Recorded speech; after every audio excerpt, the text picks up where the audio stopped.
Hello, नमस्ते, प्रणाम। कैसे हो? आशा करती हूँ आप सभी अच्छे होंगे।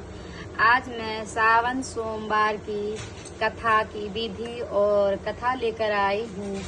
आज मैं ये सावन सोमवार व्रत की कथा और विधि कहूँगी। अगर आप लोगों को अच्छा लगे तो लाइक शेयर जरूर करें, सब्सक्राइब करें और बेल बटन जरूर दबाएं। सावन सोमवार व्रत कथा का पाठ करने से शिव भक्तों की सभी मनोकामनाएं पूरी होती है। मान्यता है कि इसे करने से संतान सुख, मनचाहा जीवन साथी, धन धान्य की प्राप्ति होती है। साथ ही अकाल मृत्यु का भय दूर होता है। यह कथा वैवाहिक जीवन में सुख, शांति और स्वास्थ्य लाभ भी प्रदान करती है।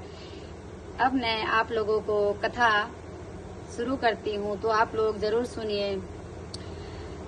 किसी नगर में एक साहूकार रहता था। उसके घर में धन की कमी नहीं थी, लेकिन उसे संतान सुख प्राप्त नहीं हुआ था, जिस कारण वह बहुत परेशान रहता था। पुत्र प्राप्ति की इच्छा से वह हर रोज हर सोमवार व्रत भी रखता था और पूरी श्रद्धा के साथ शिव मंदिर जाकर भगवान शिव जी और पार्वती जी की आराधना करता था। उसकी शक्ति भक्ति भाव से मां प्रसन्न हुई और भगवान शिव से उस साहूकार की मनोरथ पूर्ण करने का आग्रह की। पार्वती जी की इच्छा सुनकर भगवान शिव ने कहा, हे पार्वती, इस संसार में हर प्राणी के उसके कर्मों का फल मिलता है और जिसके भाग में जो उसे भोगना पड़ता है वो भोगता है। लेकिन पार्वती जी ने साहूकार की भक्ति का मान रखने के लिए उसकी मनोकामना पूर्ण करने के लिए कहा। माता पार्वती के आग्रह पर शिवजी ने साहूकार को पुत्र प्राप्ति का वरदान दिया। साथ ही यह भी कहा कि इस बालक की उम्र केवल 12 वर्ष ही होगी। माता पार्वती और भगवान शिव की बातचीत को साहूकार सुन रहा था, जिसे सुनकर न तो वह उसे खुशी मिली और न ही दुख। वह पहले की तरह ही शिवजी का पूजा करता रहा। कुछ समय बाद साहूकार को पुत्र की प्राप्ति हुई।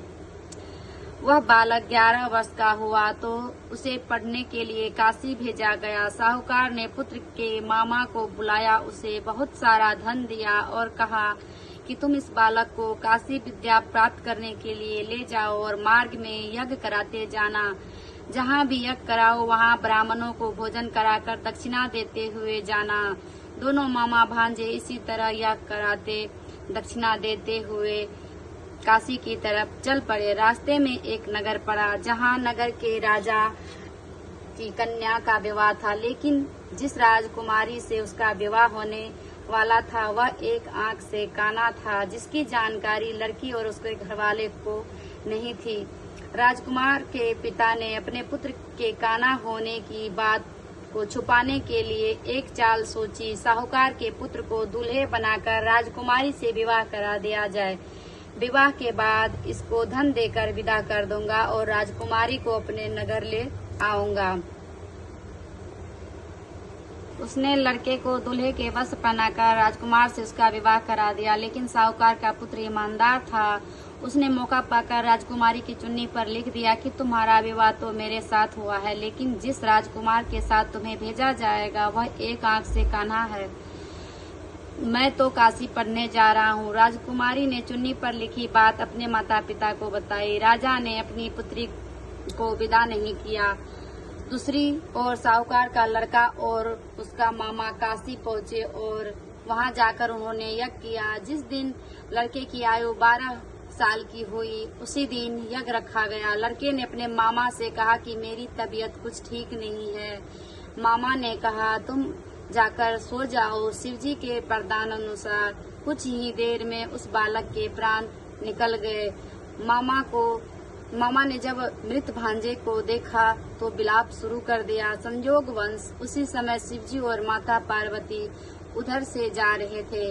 पार्वती ने भगवान से कहा, स्वामी, मुझे इसके रोने के स्वर सहन नहीं हो रहा। आप इस व्यक्ति के कष्ट को अवश्य दूर करें। जब शिवजी मृत बालक के समीप गए तो वह बोले कि यह उसी साहूकार का पुत्र है जिसे मैं 12 वर्ष की आयु का वरदान दिया। अब इसकी आयु पूरी हो चुकी है। लेकिन मातृभाव से विभोर माता पार्वती ने कहा कि हे महादेव, इस बालक को और आयु देने की कृपा करे, अन्यथा इसके वियोग में इसके माता पिता भी तड़प तड़प कर मर जाएंगे।